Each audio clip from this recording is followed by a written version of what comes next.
Welcome back, everyone, to Red Spotlight Entertainment. I'm Alexis, and I'm joined by David, of course, here for the Agents of S.H.I.E.L.D. reaction commentary series. This is the reaction show that is made for the longtime Agents of S.H.I.E.L.D. fan who wants to come back on here and talk endlessly about one of our favorite shows of all time. As you know, and those of you who have been watching are well aware, we are in the midst of what can only be described as the pinnacle season of television as far as this show is concerned, but maybe even in general of the two. I think to me, I will say, and I've been saying, and we will say, that this season not only is a signature season of this wonderful, wonderful TV show, but as everything as far as the pillars, the foundations, the execution of what this season, and has been called at the time and even 10 years to this day, pinnacle season of that decade. It is, I will even say it, a generational beacon for what other shows should have done and never did, because streaming kind of ruined the whole thing and turned the table over, and we have different models now where we have a ridiculously priced $200-300 million, I don't even know, $100 million Harry Potter reboot series, which is only 6 episodes per season. 6 or 8, either way, too low. So, and yeah, that's a horrible idea. That just gives you an example of how bad it is, and frankly, we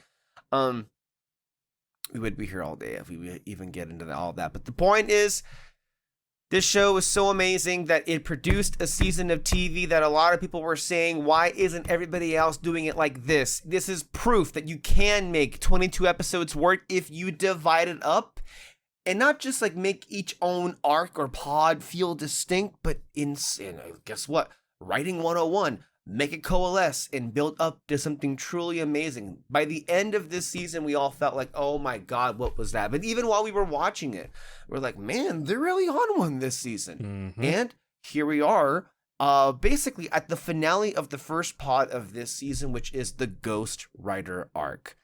A lot of anticipation. I know that for me, one of the things that I was dreading going into this episode was the inevitable drop off in interest, because I realized that, when you're a S.H.I.E.L.D. fan, even though the ratings are not the best, you definitely felt a lot more attention being paid to the show because of one flaming skull guy that came onto the cast. And I just had I had a gut feeling that, like, well, it costs a lot of money to have that character on every weekend. You know what? God bless them. They lit it up, as they say, every single week. And I just had this suspicion that this character was not going to stick around for the entirety of the season. And my concern was, well, first of all, I'm like, well, boo, I like this guy. It would be cool to see how he would work on a main, like, I guess you could say a full-time job at S.H.I.E.L.D. But also, more so to the, oh man, a lot of people are only even watching because of this guy, and this guy is like leaves. Okay, well, I guess there goes the ratings. And at me, 10 years ago, when I was watching the show, my thing was like, oh, well, no, because the ratings have to be consistent. We need to make sure they're consistent. You got to keep in mind, I was looking at all the little details about, like, oh, the DVR 150 plus increase over the 7-day, all the demographics and stuff. And my main prerogative was to, like, hey, can we get one more season of this show, please? And let me be real with you. I don't think it was ever set in stone that there would be a 5th season. Mm-hmm. That's why, like, from the moment that this season was, you can even say conceived, but greenlit, that was the last time they would have any kind of assurances, because I would even say, honestly, beginning with this season, I'll say it, beginning with this season, every other season that comes after, in a small way and in some others a larger way, is built to be, or as a final season. You can most tell that with 5 and 7 are those are finale seasons. But you can also tell, I think, particularly with the 4th season and how we end with the framework arc, and how that brings a lot of old faces back, and it brings back Hydra, and it brings that. You can even make the argument that maybe that was they wanted to go another season, but they were using that arc as a way to like give the fans some kind of satisfaction as a place to stop because there wouldn't be another season. So I don't believe for a second that season 5 was set in stone, that it was for sure going to happen. I think for most of this season, we went with the assumption that it could go either way. And I don't believe that decision was made until like maybe the week that the season finale aired. So it's like, seriously, that's happened many times. I think I want to say, if you remember back with when we were covering season 1, they didn't know season 2 is happening for sure until the week of the season finale. It happens, and it happened to this show so many times, and so that's why, to me, Ghost Rider's departure was one of the things that was making me anxious about, like, oh no, this is something that had a lot. Shield had a lot going in its favor because of this inclusion of this character. Now that this character is like basically leaving the show, are people still gonna want to tune in? It was my concern, and I guess we'll see for ourselves, right? So let me go ahead and so tonight's episode is called "The Law of Inferno Dynamics." This was directed by Kevin Tancharoen, one of our returning faves, as well as a returning fave writer, Paul Shevetsky. Also, this was originally broadcast December the 6th, 2016 to 4.49 million viewers. And so we have to just keep an eye. Let me just go do a quick recap of, since I brought it up. Okay, so the ratings for the last episode were 4.63. Okay, I'm gonna go back a few. 4.63, 4.57, 4.55. They've been pretty consistent basically all in a row. So we'll have to keep an eye on. Now it's 4.49, and that's, by the way, that's amazing consistency, because there was a whole month in between some of these episodes as far as when they were being like broadcast on TV. So we're gonna be I think checking on those ratings. Just for my personal thing. It doesn't matter anymore, obviously, but at the time it very much did matter. And I want to see if they dropped a little bit when we get into LMD, which is separate. I mean, it's the same season, but it's not Ghost Rider heavy is the point. So we're going to keep an eye on that. Anyway, this episode includes Clark Gregg, Ming-Na Wen, Chloe Bennett, Ian DeCasticker, Elizabeth Henstridge, Henry Simmons, and John Hanna.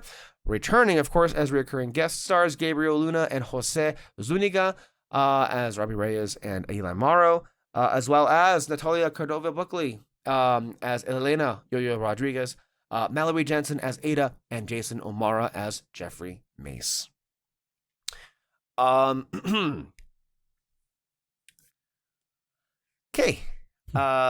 This is the finale. This is the 8th episode. Now, what makes it interesting, and I guess you could tell perhaps this is from a rating standpoint, maybe not so much from a writing standpoint. Of the 3 pods, Ghost Rider is the longest by 1 episode. But I do feel like when you think about season 4, even though it had the most episodes, again, it's just a 1 episode difference because LMD has 7 and Agents of Hydra has 7. I feel like this arc has flown by. No, yeah. Like it was like in some ways it feels like it's a blink and you'll miss it. And when I think about season 4, it's amazing how this has technically the most episodes, but when you compare it to LMD and then the framework, it feels like the other 2 are way longer than this one. You tell me if you feel the same way. No, yeah, I remember the LMD arc feeling longer than the other 2 and all that, especially because there was a lot of setup of what's going to happen with Shield, how the LMDs are messing with the crew, and just everything leading up to the framework and all that. So I think there was just a lot more setup with this one than there was with the other 2 arcs. So yeah. Okay. Well, then, before we get into tonight's episode, do we have any comments from last time? Yeah. Got a big one from Shield Vids. I don't know if you want to put it up. Yes, I would like to. Give me a second. I hadn't realized it was a big one. Let me. So, If I'm not mistaken, this is the first one we've had from Shield Vids in a Yeah, minute, right? for sure. Let me go ahead. Now, this is one of the more recent ones. Where are you? Okay. Go ahead. Okay. Hey guys, it's been a while. I wanted to point out Yes. something about Ada that you guys should look out for during this rewatch. Ada is not corrupted by the Darkhold in the traditional sense. She is corrupted by the person programming her because he is corrupted. The Ada who reads the Darkhold gets taken out in episode 9, and her replacement doesn't have Darkhold knowledge until episode 13. If she did, Radcliffe would not need the book. What this means is from episode 10 to 12, all of Ada's actions are because she is following the programming of Radcliffe. Her goal is to understand and observe human behavior and to find the best way to replicate it so people believe she is real. But every time she asks Radcliffe a question, it is because she is struggling to understand humans. She is observing Radcliffe and is being corrupted by mimicking his behavior. That is literally what Radcliffe told Fitz in the season premiere. Not AI mimicking. Not AI mimicking. So by being in his proximity, she effectively gets corrupted by the Darkhold. If she is showing alarming signs, that is a direct result of his corrupted programming. As the season goes, she observes different humans, and this is what makes her a villain. Radcliffe and Avanoff and even Fitz make her more evil through observation, not because she herself is turning evil. She becomes more ruthless as she observes more humans being ruthless, and this is why her behavior to achieve her original gets more extreme. I think that's Thoughts? actually a really interesting theory and all that. I think the beginning of it with her making like that brain, um Yeah. I don't think it fully contradicts what Shieldvitz is saying, but I do Who's to? Go ahead. but I do believe everything else that like everything Radcliffe did after at the very least we get that new Ada. It's not corruption of the Darkhold. It was just all Radcliffe messing with her programming and all that. And I do believe with what was it, Avanoff and Evil Fitz in the framework does corrupt her more and more. So it's actually a really interesting theory. I like it. I I really do agree. As a matter of fact, I'm like, I don't believe I've ever like, I think read a comment quite like this, but when you put it like this, it makes you think, oh, you know what? Yeah, that's true. I at the time I feel like I didn't make that big of a distinction between old Ada and new Ada. To me, it just kind of like was one. Mm-hmm. I think what you're saying is like, well, the only thing that makes me wonder about this, I guess, theory is that in the last episode we ended it with like Radcliffe singing, and then in the background Ada making the brain, and that suggests that she was corrupted and she was doing it on her own accord. But But that's how it was presented. Who's to say Radcliffe didn't immediately just like say, because we can already tell you Radcliffe is already corrupted mm-hmm. because he already looked at the book. And one interpretation that I've held on to is like, okay, that suggests Ada is already evil. But what I could think is even likelier is that she's doing it because Radcliffe told her to. Because Radcliffe, in his mind, is already preparing May's replacement. Mm-hmm. Because he already has the backup memories. Remember, because they scanned her brain. They already have a scan of her brain and everything in it. So, and in that short span of time, he looked at it. I'm sure the book put the idea in his head. And at the moment, they're already preparing a replacement. And by the way, since they're already there, in this episode, May gets switched. Mm-hmm. Well, I guess we're not gonna see it happen, but at some point, she's gone. Yeah. And that I think remains. I mean, it should be pretty like obvious, but like, I think to me that's one of the best twists the show ever did. Because I don't think you ever see it coming that May gets replaced by a fucking robot. Yeah. Like that was when that reveal ever happens, when the audience, I guess, finds out, that's different. But for us, something happens in here, like we just said, and you don't realize that happens. Mhm. But anyway, David. But then also too, like, like we mentioned, she makes that little hologram brain, Yeah. and that could be either or. Like, that could have been the potential of just her being like, oh, there's a way to improve my understanding of humans, and this is the way. And it could be still part of Radcliffe wants me to improve to understand humans. The book just showed me a way, and she could have just shown it to him later, and it would have been nothing. It just would have been just a upgrade for her. But Shieldvid is right, because now Radcliffe is corrupted. Every other action that she takes is now just more so turning evil. So yeah, technically she was never corrupted, in a sense. So Like, not herself, but I Mhm. also like what Shieldvidz is saying about how Radcliffe says it at the very beginning, how it's like not AI mimicking, and she just happens to be in direct contact with mimicking the worst kinds of human behaviors, Mhm. which is really a way that I guess is there. I feel like at a certain point, I guess for a lot of people, when the Darkhold comes into play, it makes some people like, well, that immediately murkies, or I guess muddies the waters. It's like, well, this is a magic book. Well, if anything will corrupt her, it was the magic book.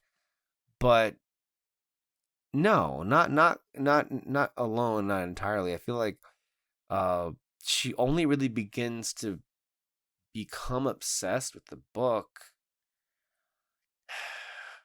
not until the last arc, when she like is directly using it, Until she basically becomes human herself, honestly. Yeah. And I mean, there is a certain moment in this episode where you can kind of see the potential of her still being good. And so I'll point it out when we get to it, but yeah.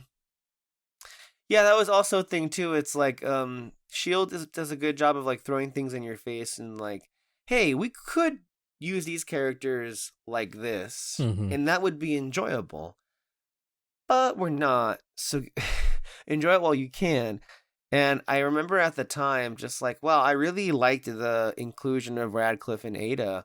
It'd be cool if they were brought in, as backup for like other missions here and there, but they're the bad guys this season. That's not what I wanted. And I think we also knew in the back of our minds, like, oh no, this could also go bad too. Anyway. Yeah. Thank you, Shieldvid, for that comment. Anything else? That's all. All right. So with that out of the way. Previously on Marvel's Agents of S.H.I.E.L.D. Eli, we got a problem. Cops, S.H.I.E.L.D. They're everywhere, man. Keep them busy. That's why I pay you. You guys been paid yet? See, this is where you quietly walk off the set. Let me just say, maybe he has no idea that he has powers, and sure, but like, you're gonna regret that right now. And this is pretty fucking vicious. Eli has a taste for some kind of like, I don't know, bloodshed, but the way he's been killing people has been very fucking vicious in a way that we don't see most villains do. Like, I mean, even Hive, I think, would be like, Speaking of which, you may have to cut the rest out of his lungs. And Hive, like, literally ate the flesh off of people. Like,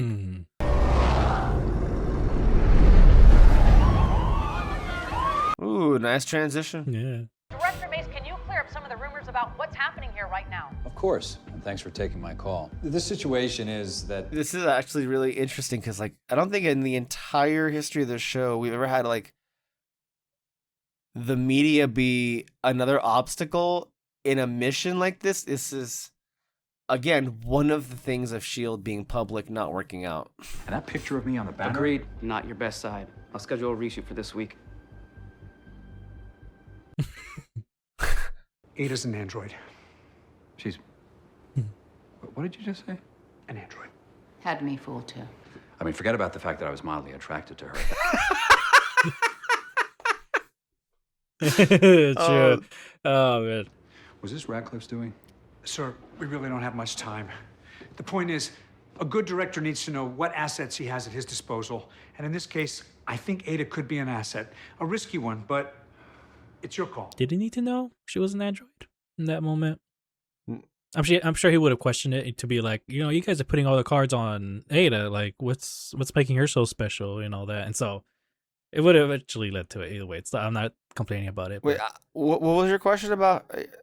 The director doesn't know what about Ada? no, that like, did he have to know that she was an android in that moment?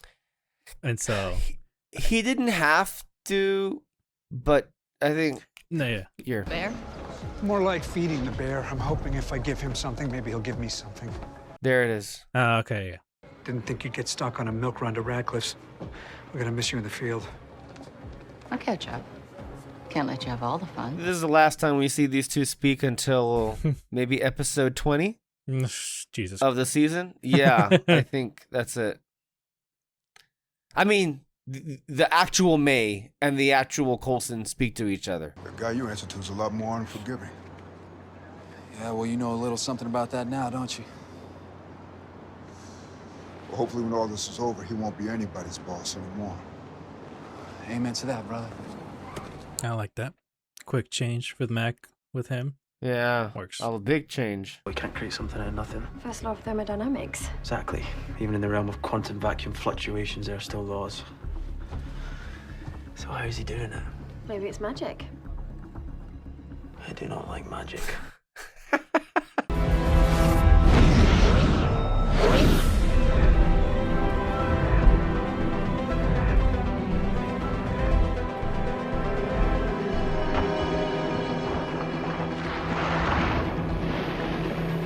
Oh man, Mm. that is such a good trap. Yeah.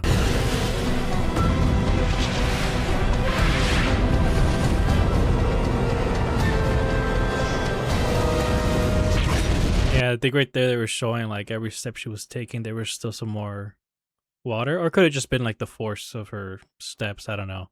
But Yeah, like, there was just no chance of her getting out, or at least like, Like playing with fire, Eli? same. Let's play.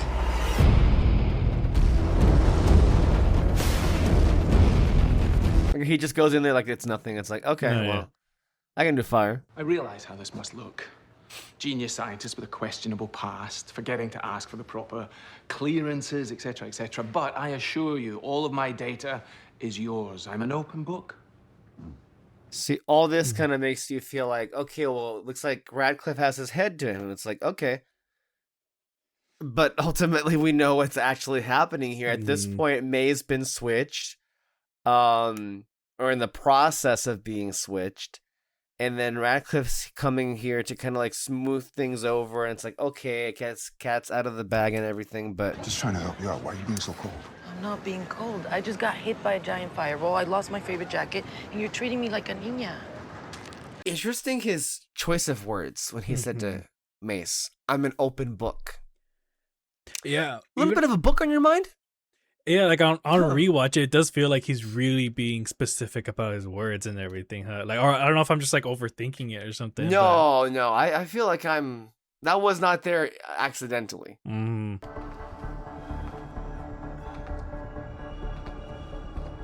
No, don't go in there. Robbie? His comms must be fried. I wouldn't go in there. First carbon, now cesium. It's like Morrow is testing his abilities, making his way through the periodic table. Who knows what other traps he's set? I do. Daisy, wait. You realize we're trying to hide you from the press, right? A, I don't care. B, that wasn't me. Guys, the problem is bigger than you think. There's something in that building everyone needs to see. The demon core? Seriously? They do look awfully similar, whatever they are. It's a It's a failsafe. fuel source. Well, that's legendary there. The Demon Core series. Eli's made his way through the periodic table all the way to plutonium. And if Matchstick messes with it? Time for plan B. I'm over here. This part. Anyone? Feel free to chime in.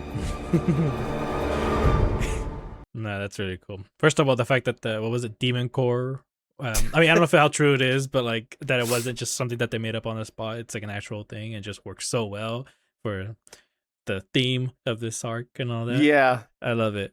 And then, yeah, I love the way they pieced it together and all that. Just like, what the heck is he doing and all that. Just leading up to it. Oh my gosh, it's so good. Bunch of scientists fighting over some stupid book.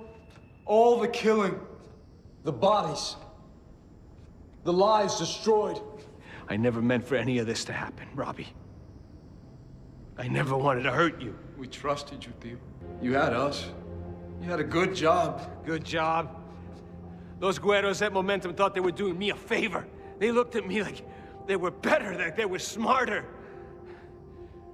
The condescension in their eyes. And what's sad about that, I mean, they could have seemed that way before reading the book and all that, but they were definitely seeming that way after they read it for sure. And I don't blame them for feeling, mad about that. Yeah. Especially that one line where, he was asking for the book and it was that one lady who was like, you're never going to read it and all that. Like the way she said it too, like something about it, even on rewatch, it's just like, why? Like they thought I wasn't capable.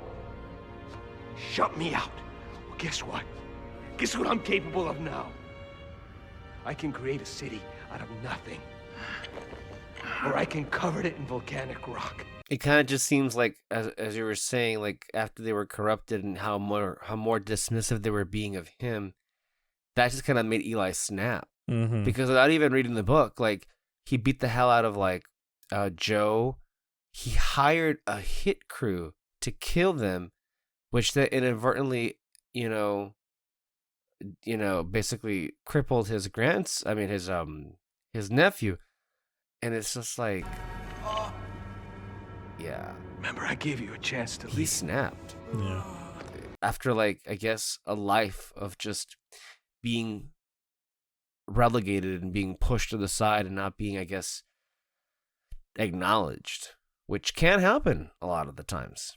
But at the same time, when Coulson comes in, he also is going to be spitting facts too. So it's not like one-sided. The liberty of bringing Dr. Radcliffe up to speed? Yes. Quantum cells, flaming skulls, androids. Just another day at S.H.I.E.L.D., huh? I mean, that's true. Nice to see you made it. Just following orders. Need all hands on deck on this one. What are you doing there, Burroughs? no one asked you to be here. Although it's because he's carrying something, if you remember. He needs to be close to the director. I think it's time the public sees the director of S.H.I.E.L.D. in action. Walk with me, Phil. I've got a plan. What I like about this episode is that by the time we get to this episode, what a really interesting team that has been assembled here. It's not just like our own S.H.I.E.L.D. team, but we've got like Inhumans, demons, androids, and then a politician director that's also an Inhuman. It's like this is what the Marvel MCU was supposed to be about. Like it's supposed to be this, ragtag team of people that like you just never expect. That's why it's still the coolest scene ever, where fucking Thor, a tree, and a raccoon come in at the Battle of Wakanda and all that, and like that's still to this day. Like every time I rewatch that moment, I'm just like, yes, like I get goosebumps still. It's so cool, and that's the whole point of this. All due respect, sir. That's the most ridiculous idea I've heard. Can we just shout out to that line that Mac just said? With all due respect, sir, that's one of the most ridiculous things I've heard all day, and it's been a long day. An unstable radioactive substance. I would put her in a hazmat suit. Not sure they're built for running. She's in no condition to go back into I'm the right field. here, and I can speak for myself. Mac did overstep on this, I actually. He is. Please, I'm trying to protect I you. just say he's coming from a sore spot So right it's now. Elena now, is it? But there's also this issue too. It's like, Come on. You know how I feel about you. but yeah. He's not creating anything. Here we go again. There's an order to things in this seemingly chaotic universe. There are laws. Okay, and one of those laws says that every speck of matter that makes up every animal, vegetable, mineral, no matter how much it changes, it comes from somewhere, belongs somewhere, its natural state. I won't back a bad plan. Or any plan that's not yours or part of your agenda. What agenda? Oh, come on, Phil. Make up your mind. You want to be director or not? Because I'm not some meat puppet who's just going to smile and roll over on command. Keeping secrets from me? You want to talk about secrets? Fine. Let's do it. Let's start with the secret plan you cut with Senator Nadir. Who told you about that? A ghost? Did I let Agent Simmons go examine an inhuman? Yeah. Did I want to know more about him? Absolutely. But I didn't have that option at the time. Why the hell didn't you just come to me in the first place? Now, why would I do that? In case you haven't noticed, Phil, we're not a team that trusts. Yeah, throw it back at them. I love this moment. We damn well better become one if we're gonna stop Eli Morrow from blowing up half of Los Angeles. Oh, that. Right. Fitz figured that out.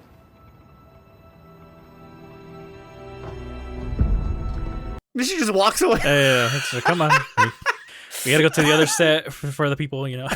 Right, yeah.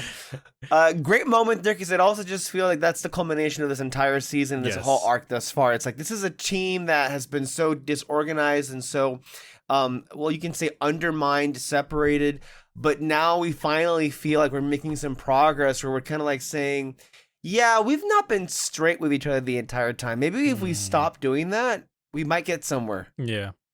Because I feel like everything that Coulson and Mace were saying, again, I understand them. And I feel them. Agent Coulson, you should be dead. Get that a lot. I watch you get vaporized. Just the fact that you're asking how shows how little you know about what happened. Or what's about to. I'm not sure if that's an insult or a threat. What Ada neglected to add was that the court is useless unless we get the other half properly placed, and we managed to get the rest of the gate up in time. Yeah, we will. Barring an earthquake. Leave those to me. Okay, everyone leaves like we came. In one piece. That's the one I was talking about. Robbie? Where she's looking at that like, oh, okay. Like, that's how... I mean, I don't know what she's thinking in that moment. Was she thinking like, okay, this is how like confident she's observing, obviously. Yeah. You're not creating energy, Eli. You're stealing it. Stealing? From where? Remember when you thought I was dead? I was actually right in front of you, trapped between dimensions. Ask Robbie, he was there. That's true. Right now, Robbie's feeling the pull from that other place because he's trapped in a box with a bunch of quantum energy that doesn't belong here. And it sure as hell doesn't belong to you. Thus, thief. You're lying. No, it gets worse. Every time you steal quantum energy, it causes a seismic rift. Come on. Robbie, I need you to fight. Get out of that box. All teams, go hot.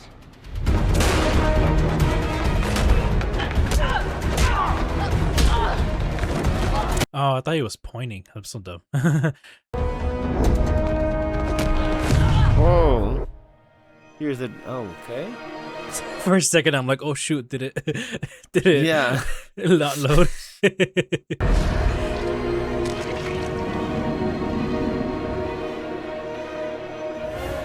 Yeah, right there, Coulson. I thought he was pointing at him like, shoot him first. No, I'm dumb.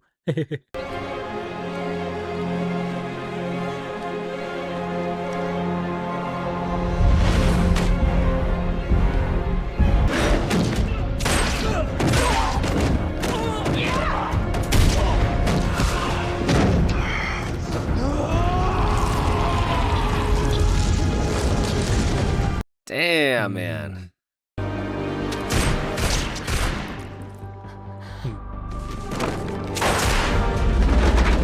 I like that shot of Fitz and Simmons. I did too. Also, the director looks badass in that suit. I love that. He does, yeah. It's the best one, I think.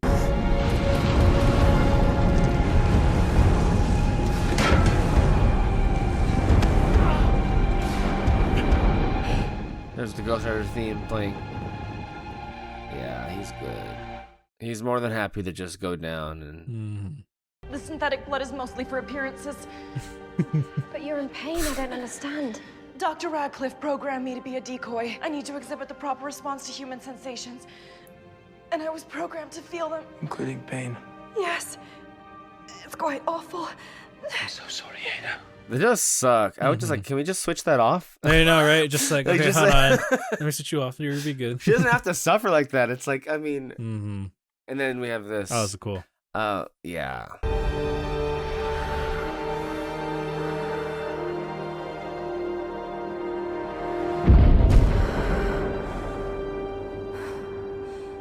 that she was not responsible for the danger here today. Agent Johnson saved us all. Just like, say what now? Just go with it. You'll thank me later. Like, I mean, it's just like, all right, she's good now. Yeah. And everyone's just like, wait, what? It's like the stars were, the writers were like, okay, we're done with this story. She's back in. Calm down. Right. But it's like it kind of shows too, like, had they caught her in the beginning, would he have given her a second chance and all that? So it's like, all this could have been so different. I wouldn't count out the previous owner just yet. Do you think Robbie will make it back? The last Ghost Rider did. Wait a minute, wait, what? Long story, regardless. I don't think we've seen the last of Mr. Rand. Story for another time. Yeah. Plus, it doesn't hurt that the new face of S.H.I.E.L.D. is an Inhuman. Your idea? I thought the new face of S.H.I.E.L.D. should be an Inhuman. Didn't mean him, though.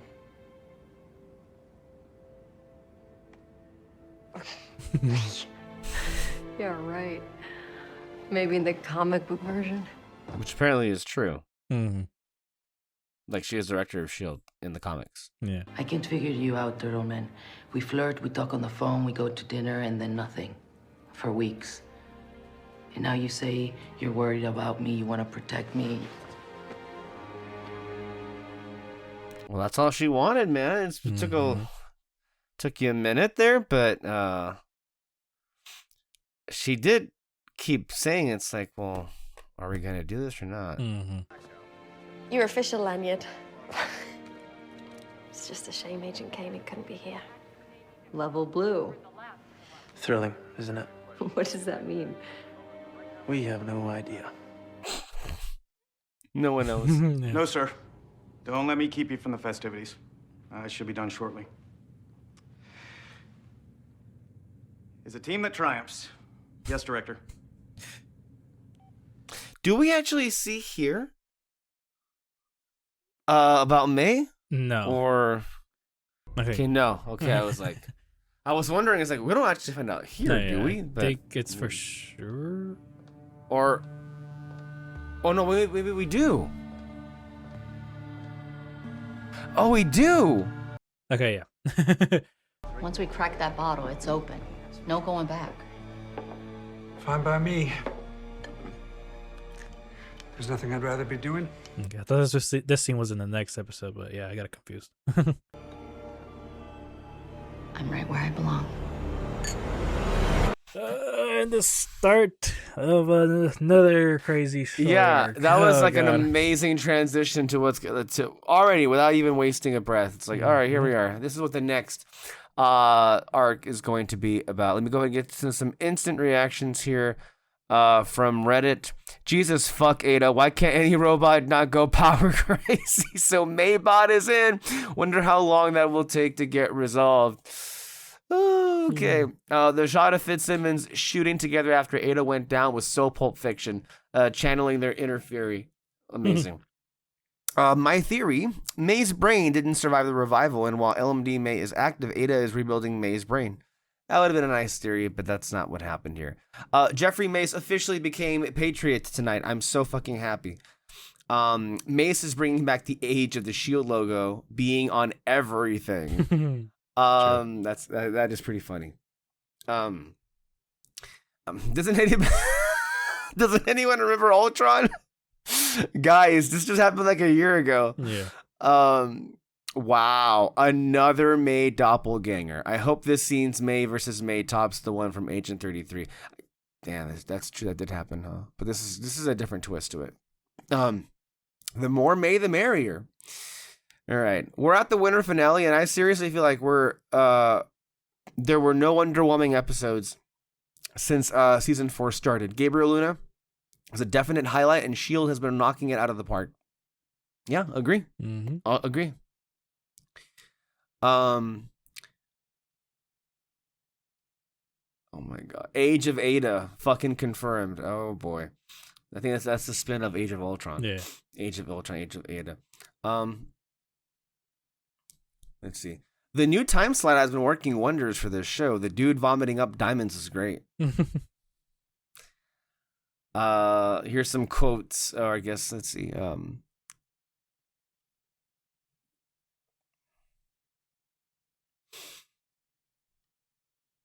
Oh, the exchange in every scene between Eli and Robbie was perfect, and even if some dialogue seemed cheesy, they managed to deliver it in an amazing way. I really hope that this isn't the last of Gabriel Luna as Ghost Rider. From someone who only knew Johnny Blaze as a Ghost Rider, Robbie Reyes was an amazing character handled perfectly. I think my favorite shot of Agents of S.H.I.E.L.D. is now Daisy launching herself into the air and falling. It was gorgeous and really captured the emotion Daisy felt when she went weightless at the peak. I'm going to need a gif of that. It's a great shot. To me, it's like a defining one for sure. I know that some people have issues with, I guess the budget or the VFX. I don't know. It's not about that. It's about the moment that it means to the character, and I think that that's a good one there. Mm-hmm. IGN. This is Terry Schwartz. It's safe to say that S.H.I.E.L.D. has delivered an incredibly satisfying twist on the iconic Marvel character for Ghost Rider. Gabriel Luna proved to be fantastic casting as Robbie Reyes. Blah, blah, blah, blah, blah. Great VFX. While with Robbie and the darker tone of Season 4, S.H.I.E.L.D. has also played up the action. The mid-season finale had a couple of standout sequences, specifically Yo-Yo setting off the explosion and then running away from it. The show has done a great job of balancing magic with the supernatural and science sides of the MCU, and the first arc of Season 4 grappled with all three. It seems like a fair assumption we'll see at least one of these two back from the space dimensions. I want to say Ghost Rider she's talking about. The bait and switch at the end of the episode was fantastically executed, with May's disappearance seemingly coming out of nowhere after she had a role in the final fight against Eli. But, like last week's episode, toying with our expectations until partway through revealing we hadn't been seeing the full picture, here we realize that Ada must have taken May and created an LMD of her much earlier in the episode, and we've been seeing that decoy all along. As a big fan of Mallory Jensen's work on Gallivant, I'd been excited to see what S.H.I.E.L.D. would do with Ada, and so far she's delivered. It makes me excited to see what happens when suddenly she becomes the focus, as Ada has primarily been relegated to the background. The concept of an AI gone bad isn't anything new, even within the MCU. But even with this storyline touching on a familiar idea, the setup gives the impression S.H.I.E.L.D. is going to take Ada's turn in a more interesting direction, or maybe I'm just optimistic coming off of an amazing, an awesome conclusion. All right. She called the episode 8.7. Great. Nice. All right. So far, pretty good reviews here. I'm going to say the last review on AV Club. Let's go ahead and go over to Ami. Oh my god. I thought we were getting a Pinocchio thing, and she was going to use some magic bullshit that she got from the Darkhold to make herself a real human body. And no, she's just like, you know what? Maybe there should be more of me. And what happened to her safeguards? What happened to all of that? Is that part of it? Is that a side effect of the Darkhold? You know, she's not supposed to do what she just did. She just snapped that dude's neck. What the fuck? I knew something eerie was going on. Obviously, you set that up. It's not going to bode well. Now it's got the whole green light. Just after all of that, too, and now this is happening. How long has this been a replacement? Was it since she was here and being left with Ada in Ada's care? Or did this happen at some point off screen? I'm so confused. I mean, it would have had to have been, I would assume, after the gate. But then when am I missing? When would that have happened? Because if it was pre-Darkhold, that means she was just always doing this behind the scenes. What in the world? Unless there's some piece of this I'm just not putting together at the moment. That is wholly unexpected. So wow, we've got a fucking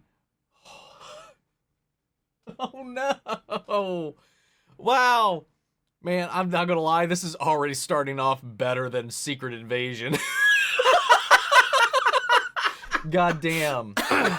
Okay, so Eli was not actually able to create matter from nothing. He was drawing energy from the other side, from the other plane, this quantum energy, and using that to manifest all these things. And because he is siphoning, stealing even that that energy, those particles from somewhere else to manifest his creations, that destabilization from the act of taking it is causing these quakes and this like rift to kind of shred open a little bit. Like it's almost like this friction between the two planes, and that if he kept it up, like who knows what would happen. You know, and I love that everybody played a really strong part in this, and the fact that Ada, like, God, dude, I even got misty when Ada took those shots because I felt bad. In order for her to simulate being a decoy so that you sell the narrative that she's the person she's the decoy of, she would have to have those physical pain responses. Like, that is some eerie, kind of messed up shit to have to, like, instill onto something, real or not. Like, it's just, like, this surreal, like, complication that you have to confront. And I got emotional when that happened, when she took those shots, because that was what she was programmed to do. And she did that, and then, I don't know, man. Anyway, and then everybody else kind of came together, and then Daisy's here on the mission as well, absorbing the shockwaves from this tear.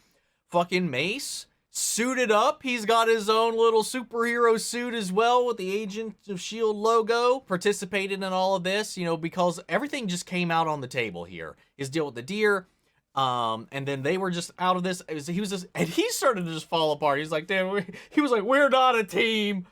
No one trusts anybody. And like, yeah, he was put in a really difficult position. And he was trying to do what he thought was best in the moment for S.H.I.E.L.D. as an organization. Yeah, I like that everybody just put everything on the table, though, and I think it leveled everybody out in a way. Like, he's always been playing things a little too safe because of that fear of that destabilization, you know, because S.H.I.E.L.D. right now has been built on a quaky foundation, no pun intended. So I like that all that came out, they aired it out, and they talked about it, and they were all kind of on the same page, and now I think he kind of understands where we're coming from, how to utilize assets, even if there are some pros and cons to doing so. If you need to get the job done, you need to get the job done. That's how kind of Coulson's seen it to this point. And he also trusts these people, and he knows that sometimes there's some of these gray areas, especially when it comes to Robbie, and especially with Daisy. And the fact that he covered for Daisy when she was like, she absorbed so much of that energy that she needed to just get it out of her body before God knows what would happen to her. So she went out, she went, boom, bounced into the sky, released it all, and then came back. But unfortunately, there was just the media swarm right then and there, and exposing the fact that she was actually here and part of this operation. But thank God for Mace pulling that card, because I was like, hey, that's an easy out right there. Just say that. You know, it's confidential. You don't have to be forthright with everything, at least in the moment while these things are going on. Like, part of the whole story, part of the cover is that she's disavowed and doing all this stuff and on her own. But I love that he came around and he covered for her and be like, I don't know, she was on a secret assignment, she was undercover, so that's what we had to tell everybody. But no, she was still actually actively an agent the entire time. While she really wasn't, but it was a great story to cover their ass in the wake of this, like, revelation to the media, especially considering everything that's been going on, and to save face with S.H.I.E.L.D. as well, and also kind of, you know, reset the public opinion on Daisy also. Great stuff. You know, meanwhile, though, speaking of Robbie, you know, he got trapped in this box, like, hunting down his uncle, confronting him. And, you know, while he was trapped in this container, which was this, again, like we've seen with the little batteries, like this thing to draw from that other world, to draw that energy for his creations. But really, all he was really wanting to do was just blow them all to kingdom come and get away.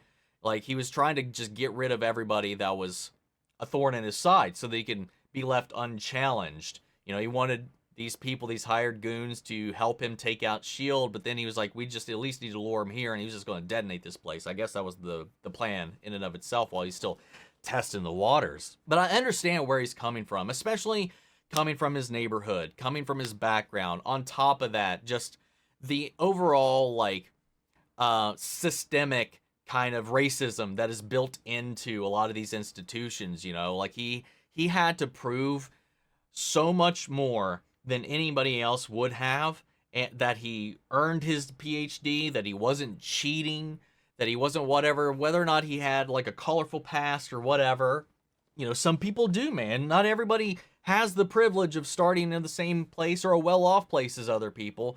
And he put in the work to earn all of that knowledge, but still they always kept him at arm's length, kept him at a distance, kept him outside of the room as if he got here by some ill-conceived method. That in and of itself can breed these negative emotions already innately, obviously.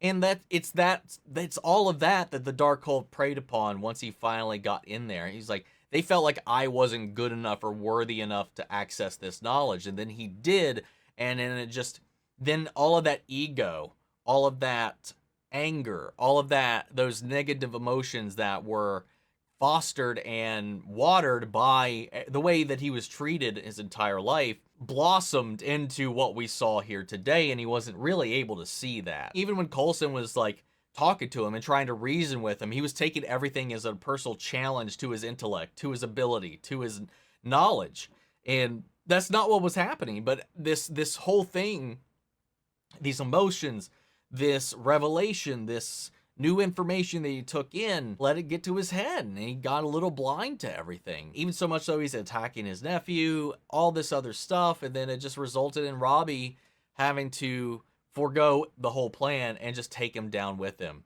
You know, they were trying to get this place out of here using that gate to return that energy back to the quantum realm, or whatever that realm is, because it's not quite the quantum realm. It's just like, again, this other it's like this in-between, like this layer between the two realities. But the deeper you go, I presume you also wind up in hell, because that's another thing that we tie to, which I'm wondering if hell is in the quantum realm, or if hell is separate, or if they just, the way you get there is through the similar kinds of rifts.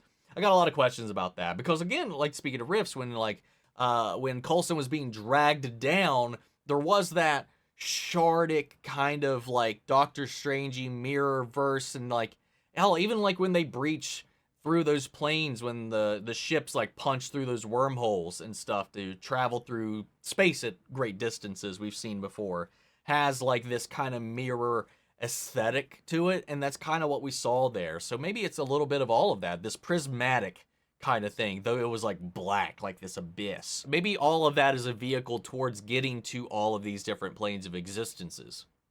So there's this bleed over of quantum energy, and that's what they were siphoning from. But I don't know, man. I thought that was wild. He finally ghosted up one more time and just took him with him as they were ported to the other side. He was like, I told you, we made a deal. One more time, you settle my scores, I'll settle yours. That means we got to go down there and settle yours. So I loved all of that, man. There's some really, really great stuff in this. So I guess we're done with this core, because I think, like as some people explained, some of the seasons have now been broken up into these three cores, these three individual segments that have an overarching kind of connective tissue. I imagine at this point, maybe this is the last time we've seen Robbie. And also something that I even just realized, like last episode, and I was like, we still have not found a way to bring Ward back. I guess that really was his goodbye. I really thought with us opening this gateway to the other dimension, to ghosts and spirits and stuff like that, he was killed in the last season, but I thought their way to bring him back, or bring that character back, it was like after he was like taken over by Hive, killed by Hive, and then his body was taken over.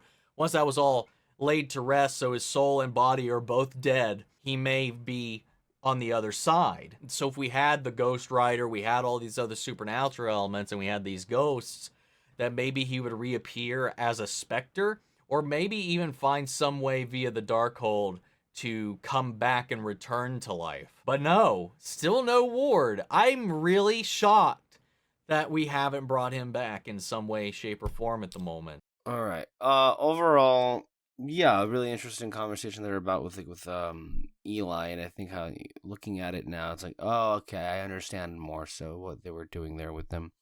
As we bring this episode to a close, David, do you have any other comments about or what we can say? Pretty good finale. Yeah. But it also didn't really feel like a finale. I mean, it is I guess thematically you could say a lot of the stuff came to a head, But we didn't waste any time. The LMD arc already started with the ending of that episode. It's already there. No, yeah. It's kind of what you want in a 6 to 8 episode series, where it's just like, okay, cool. You getting everything that you needed, getting a lot of stuff with the characters, and you finished off the story well, but what the problem with those 6 to 8 episode series is that we have to wait a long time for more stuff of the characters and all that, and so this is what makes the 22 episode show so much better, because it's like, okay, cool, we still have like a whole lot more to go, and like I'm excited for the next part, and there's still going to be moments where it's just kind of like not much is happening, but you're happy to be with the characters and all that, so that's just the best thing about this season, at least. So yeah, I'm excited. And we're not wasting any time. We're already going to move on to the next one. Mm-hmm.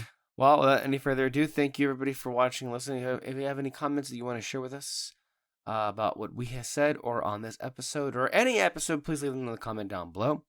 Thank you very much, everybody. And we will see you guys next time. Bye-bye. Bye.